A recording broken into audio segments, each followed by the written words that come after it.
Assalamualaikum warahmatullahi wabarakatuh.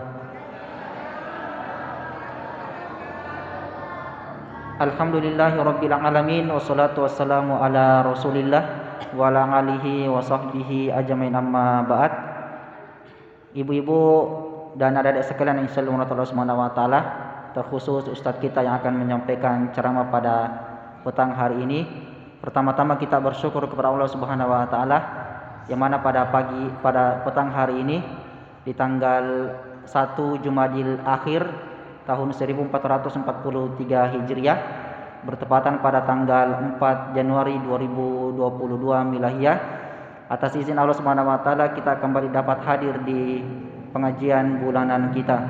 Salawat dan salam semoga tetap tercurahkan kepada Rasul kita Muhammad sallallahu alaihi wasallam beserta para keluarga, sahabat, tabi'in atau tabi'in serta umat yang konsisten terhadap ajarannya hingga akhir zaman. Baik para jamaah sekalian yang insyaallah dirahmati Allah Subhanahu wa taala, karena Ustaz telah berada di tengah-tengah kita, mari kita memulai pengajian kita ini dengan membaca basmalah. Acara selanjutnya sebelum kita mendengarkan taujihat yang akan disampaikan oleh Ustaz kita akan mendengarkan pembacaan ayat suci Al-Qur'an yang akan disampaikan oleh Ananda Rafli Aminullah. Kepadanya dipersilakan. Assalamualaikum warahmatullahi wabarakatuh.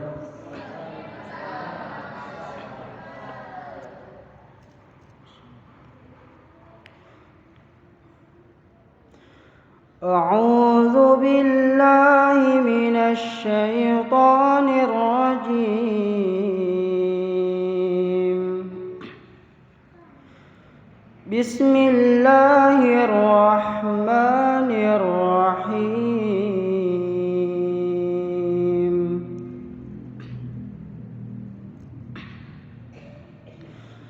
وَإِذْ أَخَذْنَا مِيثَاقَ الَّذِينَ أُوتُوا الْكِتَابَ لَتُبَيِّنُنَّهُ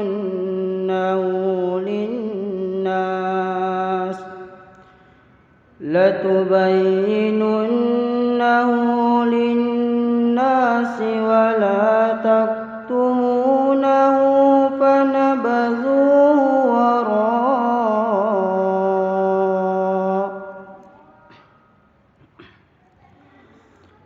فنبذوه وراء ظهورهم واشتروا به ثمنا قليلا فبئس ما يشترون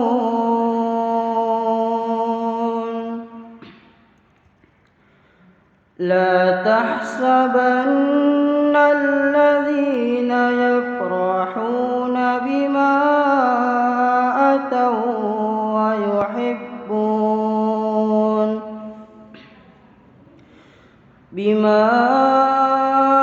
أتوا ويحبون أن يحمدوا بما لم يفعلوا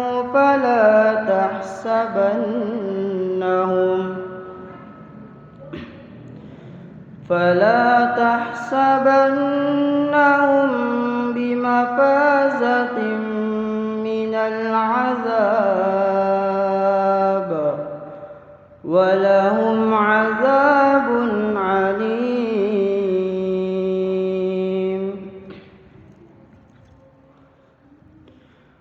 ولله ملك السماوات والأرض والله على كل شيء قدير إن في خلق السماوات والأرض واختلاف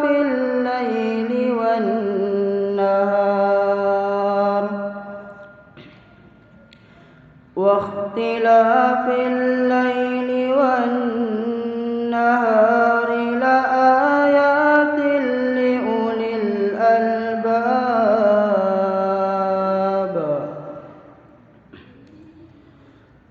الذين يذكرون الله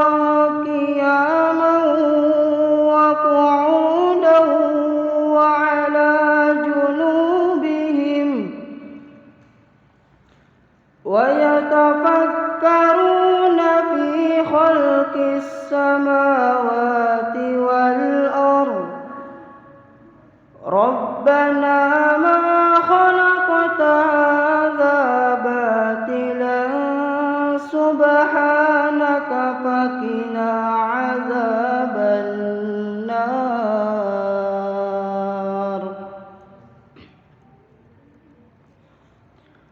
ربنا إنك من تدخل النار فقد أخزيته وما للظالمين من أنصار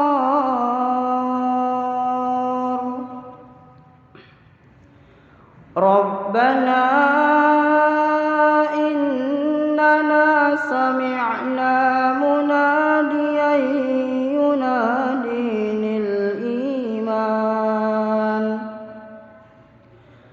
ينادي للإيمان أن آمنوا بربكم فآمنا ربنا فاغفر لنا ذنوبنا وكفر عنا سيئاتنا وتوفنا مع الأبرار ربنا وآتنا ما وعدتنا على رسلك ولا تخزنا يوم القيامة إنك لا تخلف الميعاد صدق الله العظيم. Assalamualaikum warahmatullahi wabarakatuh. Ya, demikianlah tadi pembacaan ayat suci Al-Quran yang disampaikan oleh Ananda Raffi Amnullah. Kepadanya diucapkan terima kasih. Selanjutnya kita akan mendengarkan ceramah agama yang insyaallah disampaikan oleh Ustadz kita Dr. Askar Yaman SPD MPD.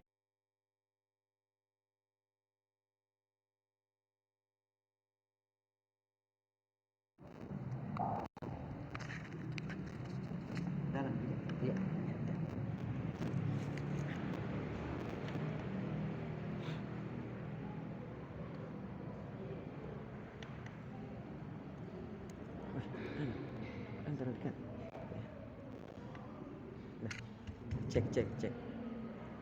Oke. Bismillahirrahmanirrahim. Assalamualaikum warahmatullahi wabarakatuh.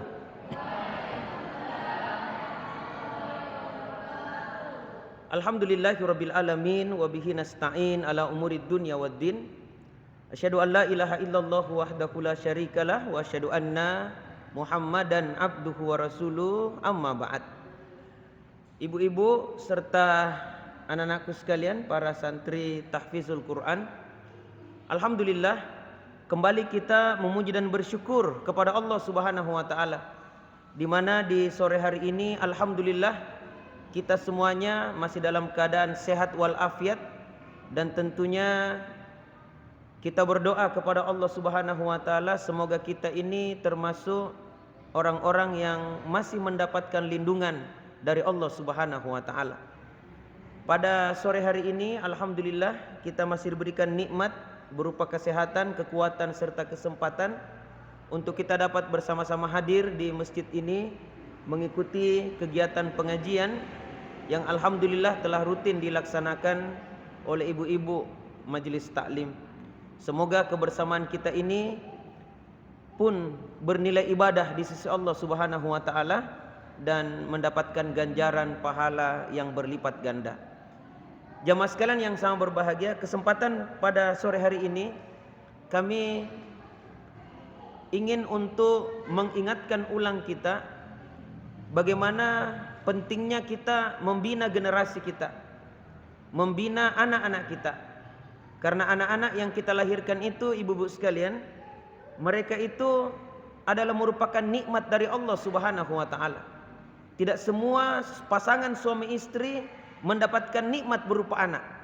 Banyak yang sudah berusaha tetapi memang yang namanya anak itu bukan karena banyaknya harta orang, bukan karena tingginya pangkat dan kedudukan, tetapi nikmat berupa anak adalah merupakan anugerah dari Allah Subhanahu wa taala.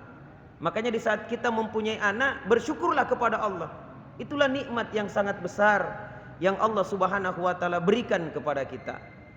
Kemudian manakala kita mensyukuri nikmat berupa anak ini dengan cara membimbing, membina, mengarahkan dia dengan baik, Allah Subhanahu wa taala berfirman, "La in zakartum la azidannakum." Jika engkau mensyukuri nikmatku, kata Allah, saya akan tambah nikmat itu.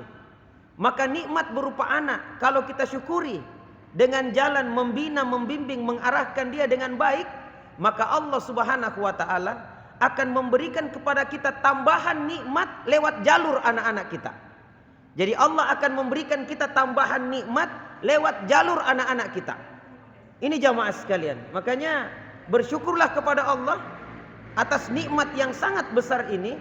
Dan tanda kesyukuran kita adalah kita bersungguh-sungguh bagaimana mengarahkan anak kita ini dengan baik. Jamaah sekalian yang sama berbahagia, apa tambahan nikmat yang Allah Subhanahu wa taala berikan kepada kita lewat jalur anak-anak kita? Di antaranya adalah anak-anak kita ini, mereka ini yang akan menjadi generasi penerus. Tidak lama kita hidup di dunia ini, kita akan meninggalkan dunia ini. Maka yang akan menggantikan atau melanjutkan keturunan kita, itulah anak-anak kita. Dan kita inginkan jamaah sekalian, kalaulah orang tua kita dulu, orang tua kita sudah berhasil mendidik kita, sehingga kita mampu seperti sekarang ini, menjadi ibu rumah tangga, mempunyai anak, mempunyai suami, dan bahagia jamaah sekalian, rajin taat ibadah kepada Allah. Ini semuanya berkat daripada keuletan orang tua kita dulu, melahirkan anak-anak seperti kita sekarang ini, yang mampu untuk mandiri, mampu untuk berkeluarga, dan seterusnya. Maka sekarang tanggung jawab kita sebagai orang tua, mampukah kita menjadikan anak-anak kita juga itu menjadi orang-orang yang sukses, orang-orang yang mampu mengangkat harkat dan martabat keluarga, mampu untuk mengharumkan nama keluarga, nama lingkungan, bahkan sampai mengharumkan nama bangsa dan negara. Mampukah kita untuk itu jamaah sekalian? Dan setiap kita pasti akan dimintai pertanggungjawaban menyangkut tentang nikmat berupa amanah anak yang diberikan kepada kita. Jamaah sekalian yang sama berbahagia, kemudian anak-anak ini itu bisa mengangkat derajat keluarga. Betapa banyak orang tua yang biasa-biasa saja di masyarakat, namun dia mampu untuk fokus membimbing anak-anaknya dengan baik. Bahkan dia mengeluarkan waktu, tenaga, biaya untuk anak-anaknya. Akhirnya anak-anaknya menjadi anak yang sukses, ya. Keluarga yang awalnya biasa-biasa saja terangkat derajatnya di masyarakat berkat anak-anaknya. Ini jamaah sekalian. Ada anak misalnya menjadi seorang gubernur atau menjadi bupati. Siapa yang terangkat namanya? Itu kan keluarga, orang tua jamaah sekalian. Ada anak kita menjadi anak-anak yang sukses misalnya, yang terangkat adalah nama besar daripada keluarga. Dan jangan kita abaikan pembinaan anak-anak kita, karena rupanya anak-anak kita ini bukan hanya sebagai sumber kebahagiaan di dunia, mengangkat derajat orang tua, keluarga, tetapi mereka juga ini akan menjadi investasi berharga untuk kedua orang tuanya. Investasi yang saya maksud adalah investasi pahala untuk orang tuanya. Kita waktu masih hidup, Bu, masih bisa sholat dapat pahala, masih bisa mengaji dapat pahala, masih bisa puasa dapat pahala. Tapi kalau sudah meninggal dunia, tidak bisa lagi kita laksanakan semua aktivitas ibadah itu, karena kita sudah meninggal. Tetapi tidak usah khawatir jamaah sekalian, walaupun kita sudah meninggal dunia, walaupun kita tidak bisa lagi ibadah kepada Allah, tapi ada pahala ibadah yang tetap akan terus mengalir kepada kita walaupun kita sudah meninggal dunia. Jadi memang tidak bisa lagi kita sholat, tapi ada pahala sholat, ada pahala puasa, ada pahala mengaji, ada pahala sedekah dan lain sebagainya yang dapat kita rasakan nikmatnya pada saat kita meninggal dunia, bahkan sampai nanti di akhirat kelak. Apakah itu jamaah sekalian? Salah satunya adalah anak-anak kita ini.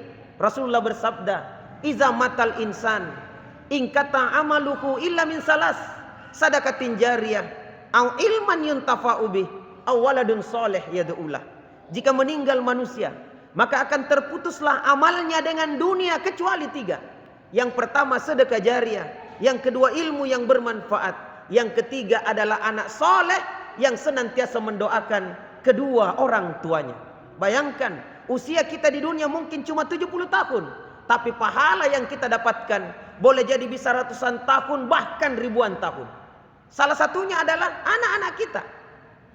Anak kita ini sholat dapat pahala, orang tuanya juga dapat pahala. Anak-anak kita ini mengaji dapat pahala, orang tuanya juga dapat pahala. Mereka mengaji 1 huruf, berapa pahalanya 1 huruf?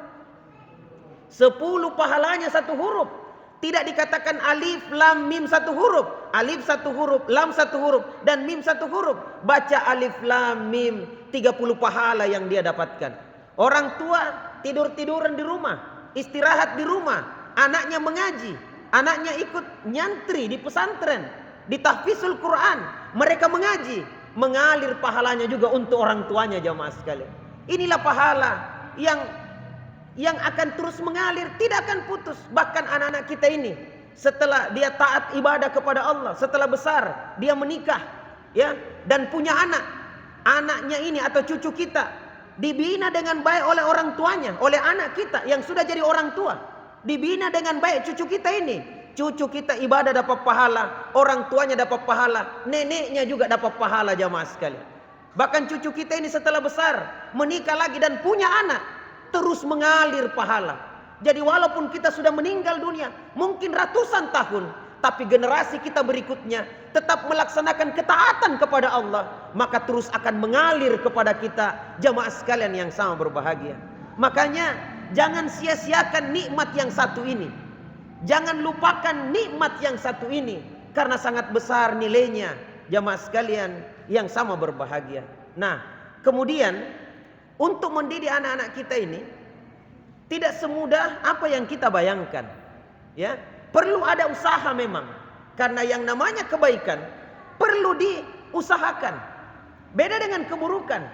Mungkin akan mudah dia melakukan keburukan, tapi kalau kebaikan itu perlu untuk diusahakan. Kenapa? Karena pahalanya, ganjarannya itu sangat besar, itu sangat tinggi. Anak-anakku sekalian, saya ingatkan kepada kalian. Kalian ini adalah merupakan generasi masa depan. Minimal ada 3 tanggung jawab kalian. Peran kalian di masa depan. Kami ini orang tua tidak lama hidup di dunia ini. Kami akan meninggalkan dunia ini. Yang akan menggantikan itulah kalian semuanya. Kalian generasi masa depan. Masjid ini yang besar, yang megah ini dihadiri oleh kaum muslimin. Tidak lama orang tua yang sholat di sini akan tetap sholat, tidak lama mereka akan meninggalkan dunia ini. Maka yang akan melanjutkan masjid ini, jamaah masjid ini, itulah kalian semuanya. Tidak lama gubernur kita, tidak lama menteri kita, tidak lama presiden kita menjabat. Kalau mereka sudah tandang, sudah mundur dari jabatannya, maka siapa yang menggantikan posisi-posisi mereka 20-30 tahun yang akan datang, itulah kalian semuanya. Makanya jangan main-main dalam hal belajar, dalam hal menimba ilmu. Kenapa? Karena peran kalian di masa depan itu sangat-sangat tinggi sekali. Sangat-sangat tinggi sekali. Kalian akan berkeluarga, akan bertanggung jawab, akan punya generasi. Maka mumpung kalian ini masih muda, masih remaja masih ada waktu yang panjang untuk belajar, maka manfaatkanlah dengan sebaik-baiknya. Kalian ini adalah merupakan calon-calon pemimpin di masa depan. Calon-calon pemimpin di masa depan. Kalianlah ini semuanya. Kami juga ini ibu-ibu juga pernah anak-anak seperti kalian. Pernah juga main-main, pernah tapi ada masa di mana pada masa itu kita harus bertanggung jawab. Makanya isi waktumu dengan baik. Ibu-ibu sekalian, ada 5 hal yang penting untuk kita berikan bekal kepada mereka. Karena mereka ini adalah merupakan generasi masa depan. Dan manfaatnya kembali lagi kepada kita. Apa bekal berharga itu? Yang pertama adalah tanamkanlah akidah yang benar kepada anak-anak kita. Inilah yang diajarkan Luqman kepada anaknya. Ya bunayya la tusyrik billah. Wahai anakku, jangan engkau mempersekutukan Allah. Jangan mempersekutukan Allah. Inna syirka la zulmun azim. Karena mempersekutukan Allah adalah merupakan kezoliman yang sangat besar. Jadi jangkik syirik nak, jangkik mempersekutukan Allah. Iyyaka na'budu wa iyyaka nasta'in. Hanya kepadamu ya Allah kami menyembah, dan hanya kepadamu ya Allah kami minta pertolongan. Tauhid, akidah yang kuat. Ini yang penting kita tanamkan dalam diri anak-anak kita. Dia hanya menyembah kepada Allah dan minta tolong hanya kepada Allah Subhanahu wa taala. Jangan melenceng. Sebab kalau kita jatuh kepada kesyirikan, mempersekutukan Allah Subhanahu wa taala, maka akan habislah amalan-amalan kita. Ya, habislah amalan-amalan kita. Allah Subhanahu wa taala berfirman, "Walaqad uhiya ilaika wa ilal ladzina min qablika la in asyrakta la yahbatanna amaluka wa la takunanna minal khasirin." Dan telah diwahyukan kepadamu dan kepada nabi-nabi sebelum kamu, apabila engkau melakukan kesyirikan, maka akan hapuslah amal-amalmu dan nanti di akhirat akan termasuk golongan orang-orang yang merugi. Habis amal kita kalau kita melakukan yang namanya kesyirikan. Maka ajarkan kalimat la ilaha illallah Muhammadur Rasulullah kepada anak-anak kita. Teguh di dalam akidah, tidak melenceng daripada akidah itu, adalah merupakan bekalan yang sangat berharga untuk generasi kita, untuk anak-anak kita. Jamaah sekalian yang sama berbahagia, itu yang pertama. Yang kedua adalah kuatkan ibadahnya. Kuatkan ibadahnya. Rasulullah mengajarkan kepada kita, ajari anakmu sholat pada saat dia usia 7 tahun. 10 tahun tidak sholat, pukul dia. Dalam artian apa? Memang yang namanya ibadah adalah merupakan faktor yang sangat utama. Apalagi yang namanya sholat. Allah Subhanahu wa taala berfirman dalam ayat yang lain, ya. Wa ma khalaqtul jinna wal insa illa liya'budun. Tidaklah aku ciptakan jin dan manusia kecuali untuk beribadah kepadaku, kata Allah Subhanahu wa taala. Jadi ibadah adalah merupakan modal utama sebenarnya hidup kita di dunia ini. Ibadah, kita hidup untuk ibadah, dan kita meninggal pun kita akan membawa ibadah kita, jamaah sekalian. Harta tidak ikut, keluarga tidak menemani, yang ikut bersama dengan kita manakala kita meninggal dunia hanyalah ibadah dan amalan-amalan kebaikan kita. Makanya anak-anakku sekalian, kuatkan ibadah mumpung kalian masih muda, ya. Karena yang namanya anak muda ini atau remaja ini susah sekali yang namanya ibadah, Bu. Banyak sekali godaannya. Beda dengan kita kalau sudah tua, ya. Kalau sudah tua rajin sekali zikir, baca Quran, ya. Apalagi kalau sudah punya cucu, jamaah sekalian, rajin ibadah. Tapi waktu kita masih muda, Bu, aduh, malasnya ibadah. Karena memang berat. Masa muda itu masa yang paling berat untuk ibadah. Kenapa? Karena masa muda banyak dipakai untuk hal-hal yang yang maksiat. Ini yang masalah. Kenapa? Hah? Oh, enggak. Iya, enggak apa-apa. Baik jamaah sekalian. Anak-anakku, ada kabar gembira untuk kalian. Ada kabar gembira untuk kalian. Itu rupanya nanti di akhirat, di saat matahari didekatkan di atas kepala kita, semuanya orang merasakan kepanasan. Bahkan gara-gara panasnya orang berkeringat karena matahari didekatkan, dekat sekali. Sampai berkeringat, ada yang sampai membanjiri tubuhnya, keringatnya itu. Tetapi rupanya dari orang-orang yang merasakan kepanasan itu, ada 7 golongan kata Rasulullah yang akan mendapatkan lindungan, naungan. Dia tidak merasakan kepanasan. Siapa ke-7 golongan itu? Salah satunya adalah syabun nasya'a fi ibadati rabbi. Pemuda yang tumbuh kembang dalam ibadah kepada Allah Subhanahu wa taala. Pemuda yang tumbuh kembang dalam ibadah kepada Allah. Ini anak-anak muda ini, remaja kita, ya. Biasanya diganggu dengan temannya. Di mana kau sekolah? Di pesantren. Iya tahu. Ya. Hebatnya tahu, jadi ulama nanti. Ini biasa diejek itu, ya. Atau kalau kau nanti pulang kampung misalnya, atau pulang ke tempat kalian masing-masing, terdengar suara azan, saya mau pergi sembahyang teman-teman deh. Dia bilang, rupanya di kalangan kita ada juga ustaz. Ya, doakan nggak ustaz? Banyak nak diejek anak-anak muda begini, diejek dengan teman-temannya. Makanya berat nak. Jadi kalau masa mudamu kau pakai untuk ibadah, maka luar biasa kalian. Kalianlah yang mendapatkan nanti naungan di sisi Allah itu. Di mana tidak ada naungan kecuali naungan Allah pada saat itu. Anak-anak begini Bu, yang namanya narkoba, balap-balapan liar, pergaulan bebas, main game dan lain sebagainya, inilah dunianya. Makanya kalau anak-anak begini, saya merasa bersyukur. Masih muda-muda begini mau duduk hafal Quran, itu sudah luar biasa. Bandingkan dengan anak-anak kita yang habiskan waktunya main apa Bu? Main game. Kalau begini masih muda, lantas taat ibadah, luar biasa anakku sekalian. Bagaimana nantinya ke depan kalian menjadi generasi yang baik. Salat Bu, jangan dilupakan anak-anak kita. Ya, yang ketiga, yang penting untuk kalian, bekalan kalian juga adalah ilmu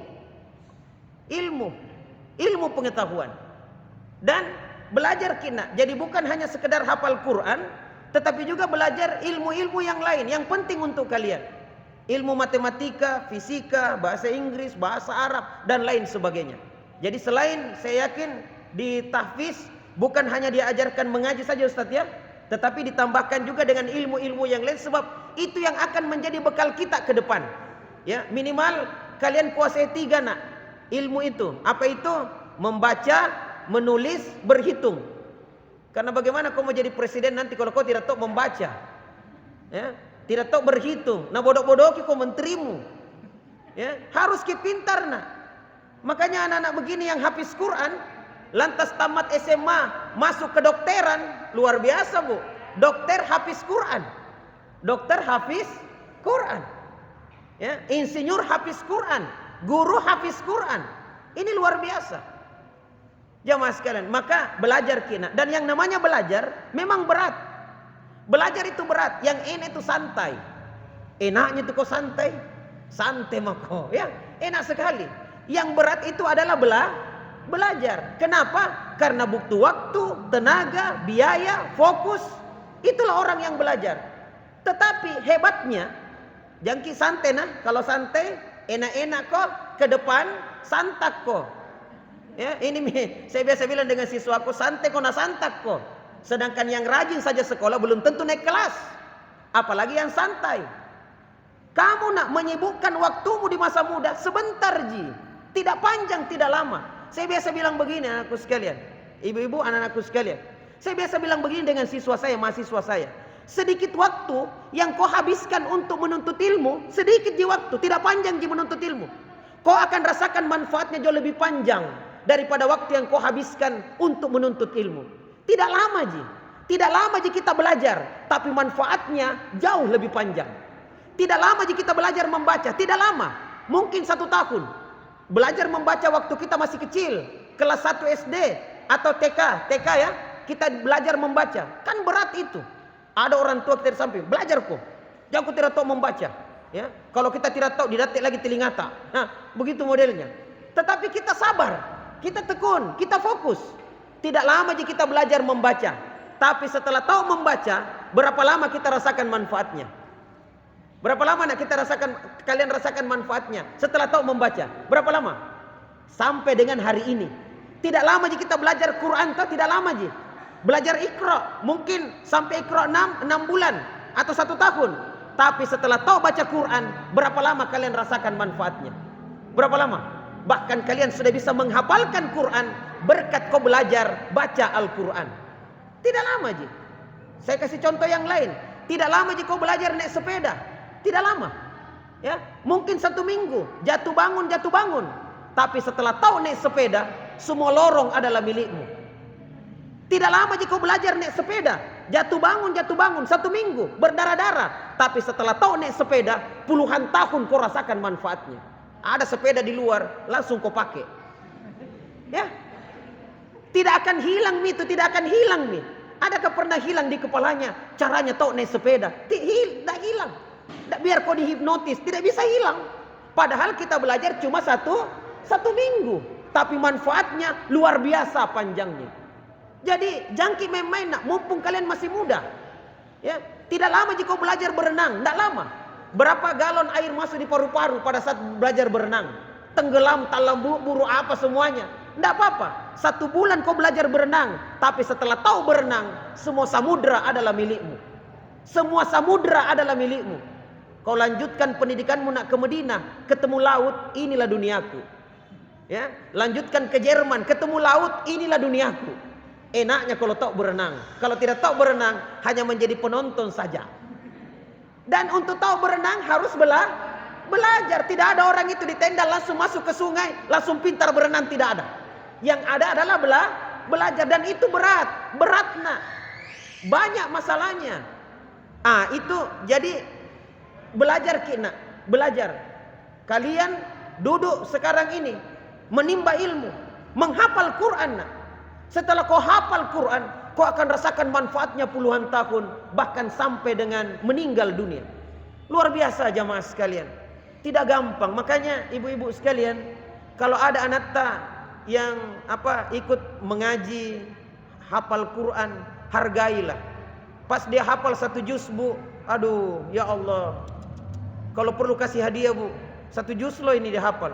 Kita kodong ini sampai tua makin 3 kulji kita hafal, Bu. Ya, hafalan tak kullu jamaah sekalian. Ya, anak tak hafal 1 juz. 1 juz itu berapa lembar nak? 10 lembar, 20 halaman. Deh, hafal itu. Ya. Dan anak-anak sekecil ini, remaja seperti begini, nikmat yang sangat besar yang Allah berikan kepada kita dengan anak-anak kita ini. Itu yang ketiga ya, ilmu. Jadi tekun nak belajar, tekun belajar. Apa yang kau pelajari hari ini, maka engkau akan rasakan manfaatnya di masa yang akan datang. Ya, Ustadz juga nak tidak langsung bisa berceramah macam begini. Juga latihan, juga lama belajar. Ya, tetapi setelah tahu, setelah bisa, maka manfaatnya luar biasa banyaknya. Ini ilmu. Butuh pengorbanan nak. Apa itu pengorbanan? Waktu, tenaga, biaya. Butuh itu semuanya. Dan kalau kita sudah dapat, nikmatnya luar biasa panjang. Yang keempat, yang penting untuk anak-anak kita selain ilmu, ibu-ibu kasih masuk di sekolah, di mana saja, ilmu, ibadah, akidah. Yang keempat, akhlak.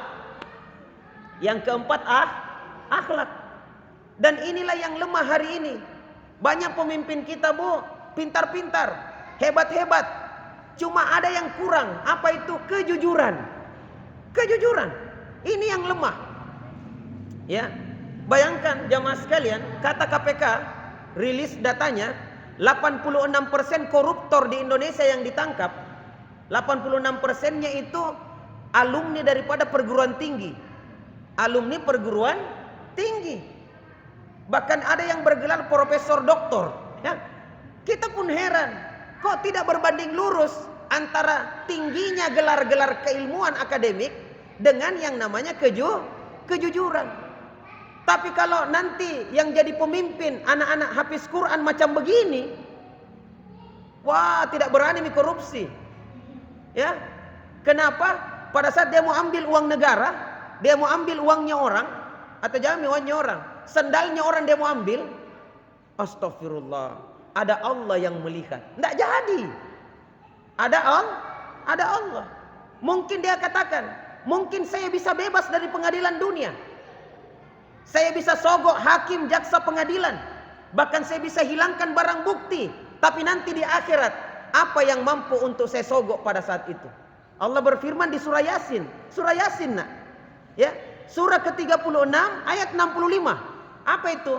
Al-yawma nakhtimu ala afwahihim wa tukallimuna aydihim wa tashhadu arjuluhum bima kanu yaksibun. Hari di mana mulut akan dikunci rapat oleh Allah. Yang berbicara adalah tangan-tangan kita, dan yang jadi saksi adalah kaki-kaki kita dari apa yang dahulu kita lakukan. Mau korupsi pada saat itu? Tidak berani. Pas mau ambil, astagfirullah, tangan nanti yang bicara, kaki yang jadi saksi. Dan tidak ada perampok berangkat pergi merampok, dia simpang kakinya di rumahnya sambil mengatakan jangan kau ikut, jangan sampai nanti jadi saksi di akhirat. Ada atau tidak? Tidak ada. Makanya kalau kuat agamanya, waduh, makmur negara ini. Yang masalah adalah lemah agamanya. Sehingga apa yang terjadi? Seperti sekarang ini, halal cambuk ngasih, ilala piasiatur. Padahal aturan makan minum sampai ke negeri akhirat kelak. sampai ke negeri akhirat kelak. Sesuap makanan, sedikit makanan haram masuk ke dalam tubuh kita, api neraka yang berhak untuk membakar kita. Itu baru sesuap sedikit.